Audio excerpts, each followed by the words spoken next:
After thoroughly getting my asshole wrecked at locals this weekend against the power of Dino Mist, we need to do another metagame discussion for the month of January. I promise you guys this would be 3 parts. I'm going to be honest with you, we can go in depth with part 4 if you really want. I'm running out of decks to talk about.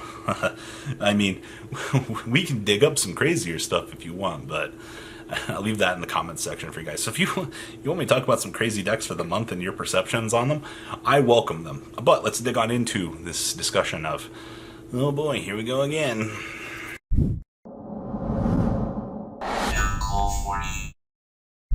Alright, next 5. First up over here is Cosmo. So Cosmo, I've been kind of lurking around the corner. We got Dank Daddy back on the last list. Everybody and their mother was excited to play the deck. And people expect me to be overly clinical on these types of reviews. I do want to say that, well, unfortunately, yes, Cosmo is back at essentially full power. Yeah, Dark Destroyer is a good card. The other 95% of your deck sucks. I'm sorry to tell you that. Cosmo Dark Lady, she's good. Gaining life points off of our boy, the level 7 one, is okay. And, you know, Slip Rider, being able to pop a back row and being able to, you know, I guess, make Infinity is pretty cute. But the deck's too fair. And that's saying a lot because Dark Destroyer was pretty crazy. I mean, Titan gets over it in actual battle. It's kind of crazy, actually. They decided to make them have a 3200 beat stick for no reason. And then, you know, to top things off, you know, you've got non-targeting destruction running around in the format. And I guess people are starting to go back to kaijus. So, why aren't Cosmo doing better? Well, just because you have 3 really good cards doesn't mean that your deck will inherently do better. Yes, I think the deck it'll show its ugly head, like Blue Eyes. It'll run around, it'll do things. I mean, Blue Eyes will probably be something for part 4, all intents and purposes. But yes, Dark Destroyer is very good. It's just the rest of the support's a little bit too outdated at this point. And it's kind of sad because, like, there are a lot of Cosmo fans out there that absolutely love this deck to death, and it doesn't get the chance to do much. Now, on the other hand in the equation here is Zombies. Now, Zombies just got this whole wave of support with Zombie World, and everybody was happy. We got all these new Mayakashi cards. There was a Mayakashi, so what was it, Soul Absorption FTK running around. It was all cute, and then it all changed. I don't know what happened. It's like everybody fucking forgot that zombies existed for the longest time.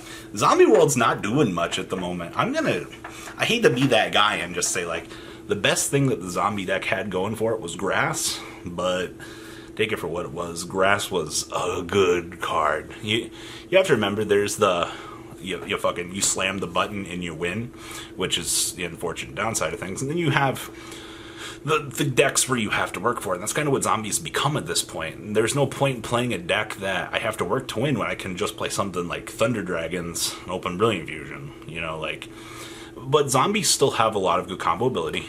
It's just, for the stuff that they have going for them and the impact of Zombie World right now, I just unfortunately don't think that the power ceiling is necessarily on the level that it needs to be at the moment. I do want to see Zombies come back because, well, Mizuki is fucking crazy.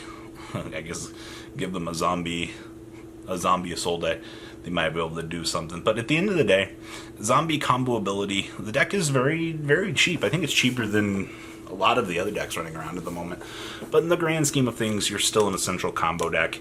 You still kind of face the same things. I think that the deck is just a little bit more bricky than it used to be. You can go play Soul Absorption or the Bone Tower FTK. I think the deck was really cute. I don't discondone anybody wanting to try that, but yeah, unfortunately, it's just not what it used to be. Now, I gotta give a shout out to Dino Mist here because evidently I got fucking wrecked by this. If you guys didn't see my discussion on it, I would recommend watching it because you just get to see. It's like the old punishment video. You're like, oh, I lost to this. I gotta talk about it now. So Dino Mist Howling grants the deck the ability to summon or place 2 Pendulum Scales. And then if the card is already face up on the field, you get the ability to, tribute and bounce an opponent's card. Well, evidently when you can kind of get into more complicated game states, they're a deck that can play evenly matched. They're also a pendulum deck that has access to your boy Electromite. So what does that kind of mean for people out there that want to play the deck? So yes, you're a very powerful pendulum deck. Your scales revolve around 3 and 6, and you do have protection effects. If you're playing in a format where targeting or esque effects are going to be a danger to you, then explore this as a possible option. I don't necessarily recommend it as like a crazy option because I still think the deck is tier 3.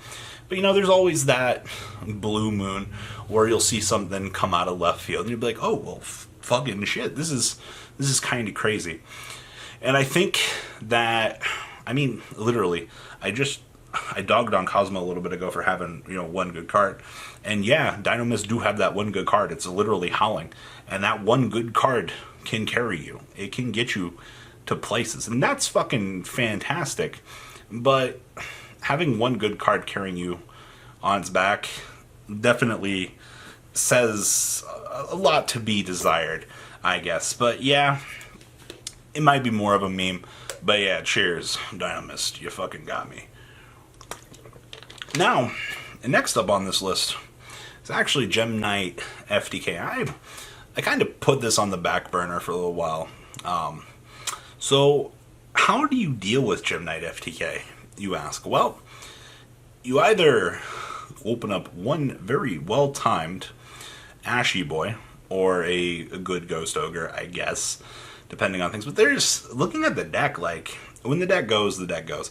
I guess you can have a Cherries target for the Gem-Knight that burns. I guess you can do that, but like the deck doesn't see enough real play to get cited for, and it's kind of one of those things that's like very few people are dedicated to the craft of playing the deck, because the deck does have a very, very high ceiling for combos, and I've seen some of the combos because I love Gem Knights to death. I kind of wanted to mess around with it, but like when every hand is so incredibly different for things like that, it's a very, very, very, very skill-intensive deck to play, just to understand the boards that you can go down and things like that. I think that's why we don't see more Gem Knight players around, and why we only see like the real dedicated one in Europe. I think we've seen it a couple times come across regionals as of, last month we had a couple.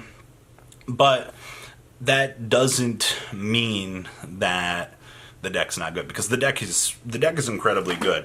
But it's one of those, put in the back of your mind, you're not going to see it at every single fucking locals you go to, because not everybody's going to want to spend the time.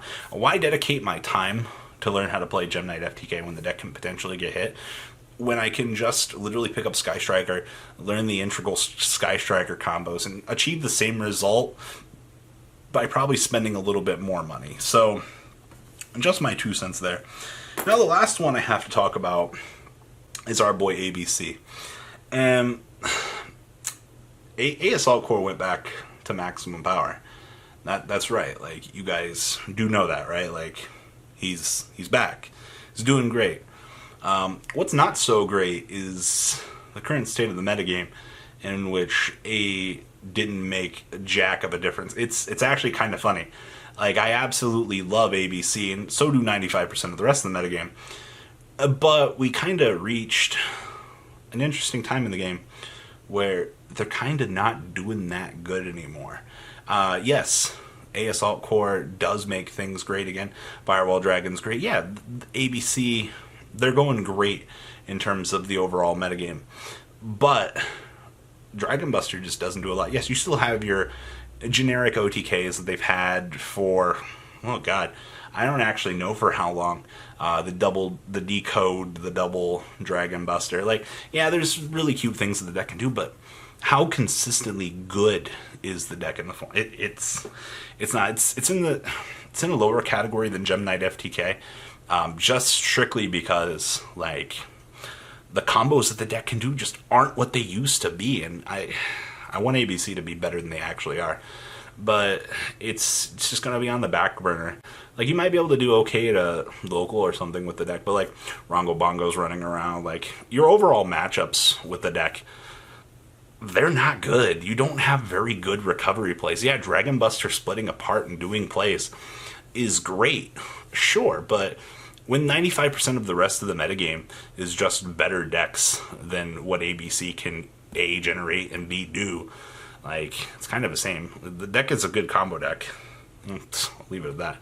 But that is all I have for part 3 of this discussion. If you guys want to recommend more decks like Blue Eyes, I can do a part 4. If you guys want something ridiculous like Magnet Warriors, we can talk about them. I'm down to talk about them for the month of January, but I want to see what you guys are feeling. So please, feel free to leave a comment down below. Tell me what you guys think. And well, guys, Big Papa Robbie's out. Peace. The ride never, well, truly ends. Thank you, patrons. Without you guys, I don't know what I'd be wearing in these videos. I might be a Truffle Shuffle incident all over again. Guys, please also check out Vanquil40 for some awesome Vanguard content. Some other interesting stuff you might find up here on the left or in the description as well. Thanks for watching.